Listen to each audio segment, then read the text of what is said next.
Welcome back to the Irish NFL Show and to our Radio Row coverage. Well, isn't it always the way when you're abroad as an Irish person? You can't walk 500 metres without bumping into a fellow Irish person. We're delighted to be joined on the Irish NFL Show by Frank Feighan, the Minister of State at the Department of Public Enterprise, Public Expenditure even, and Reform Minister. The jet lag's getting to me.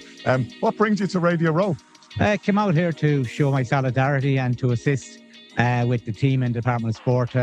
To say that we had a wonderful occasion last year at the Vikings and Steelers match in Croke Park, and we'd really like to see you coming back here again.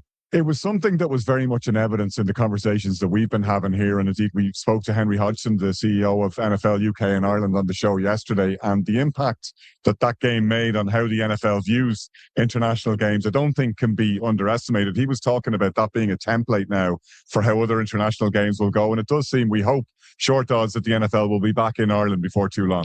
Absolutely. It was a huge success. I think it went beyond all expectations. Of course, we have Croke Park, which we're very, very proud of.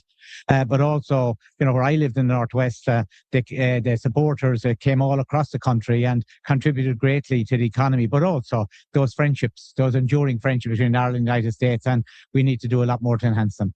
The Minister of Sport and yourself have spoken about what sports diplomacy and sports business can do from an Irish perspective. The NFL is a very good example of when that works and how well it can work in terms of bringing income into the country, in terms of setting up the platform for engagement, diplomatic engagement and commercial partnership through the IDA and Enterprise Ireland. Absolutely, and they're very, very open to partnerships. I see yourselves here today, and I've met lots of Irish people like yourselves that, the door is open, and it works both ways, and you're highlighting all the great work the NFL do, but they've opened the door to you, and that's what Irish government want to do. They want to keep those lines of communication open, work, and it's always good for Ireland Dig, but it's also good for cross-channel relationships.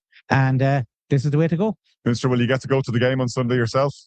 Who knows? I have an interest in NFL. I was watching it back in the 80s and 90s when it was on. I think was it on Channel 4? It was indeed. Channel 4, and I've been at a few NFL games. I think it was at a game back in 1984. It was the Tampa Bay Bandits. I think it was a new organisation. I don't think they lasted too long. And I was at the last game in Dublin as well.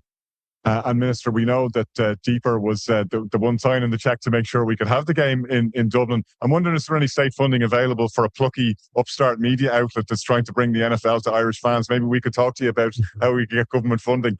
Well, the one thing that Irish government they want data and want good governance. And I'm just looking at the amount of listenership or viewerships that you have. You have good governance, and that's what we always want in government. So thank you. Well, Minister, it was great to see you here, and enjoy the rest of the visit. And I'm sure you'll have plenty of lessons to bring back home from the circus that is Radio Row, but a place where there's a lot of interesting people to talk to, and I'm sure a lot of value to be gleaned on the part of the government and the country. Yeah, and I understand the Department of Sport officials will be sitting down with the NFL in the coming weeks, and we hope that kind of brings good news that we will have a game in the coming years back in Dublin. Well, fingers crossed from your lips to God's ears, as they say. Thanks very much. Thank you very much, Conor.